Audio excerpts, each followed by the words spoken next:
maayarka magaalada Gabiley Khadra Xaaji Geer Ismaaciil ayaa maanta si rasmi ah u dhagax dhigtay iskuulka Mujaahid Guule oo ku yaala duleedka magaalada Gabiley gaar ahaan Caratuurka oo ka tirsan magaalada Gabiley. Dugsigaasi oo lagu koriyay dhismo cusub isla markaasina ay iska qayb qaadanayeen maamulka dowladda hoose iyo weliba qaashi waxgaradka deegaanka Caratuurka. ugu horey waxaa halkaasi ka hadlay Chief Aqil Maxamed Cabdi Qawdal iyo Dr. Axmed Sangub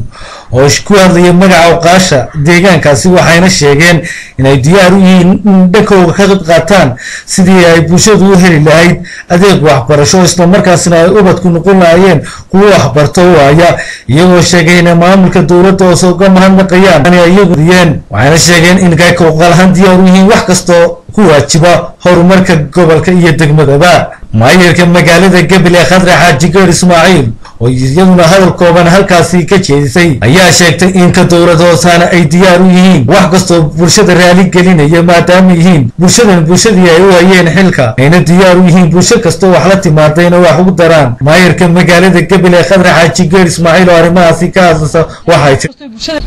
waxaynu ognahay waxbarashada maanta wasiirkii aad iyo aad ugu heelan tahay waa qof dadkayga aad u og isbeddelka xukuumadda ka dhigay iskuulka dhigo ballanqaadkii xukuumadda waynu helay in Gabiley isbeddel fiican ka dhaco waddanka oo dhan ka dhaco waynu haynaa maanta isbeddeladii waxaan leenahay halkaas oo waliba hore uga sii socono innaguna aynu wax la qabsano intaan baynu hadhay annagu ka dowladda hoose ahaan waxaanu ballan qaadaynaa qorshe ayaga naga hawlaha nagu badnaa laakiin markaanu aragnay caaqilku xilsaarka oo xil saaray inuu hawsha beesha ka midho dhaliyo dadkeenu mas'uulka hayna ay dadkaasi ay yihiin annaguna waxaanu goosanay markaanu dib iskugu noqonay inaanu galaas ku darno galaaska la dhisay galaaska labaadna inaan anagu ku darno arrintaas oo anaguna aan ka qaadayna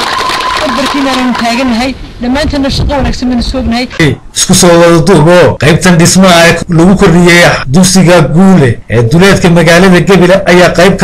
qayb kamid noqonaya mashaariicda ay dowladda hoose sanadadii ugu dambeeyay ka hirgelinaysa magaalada Gabiley isagoo dugsigaasi wax ka tari doona qaybaha waxbarashada ardayda deegaankaasi. Nimcaan Ibrahim Gabiley.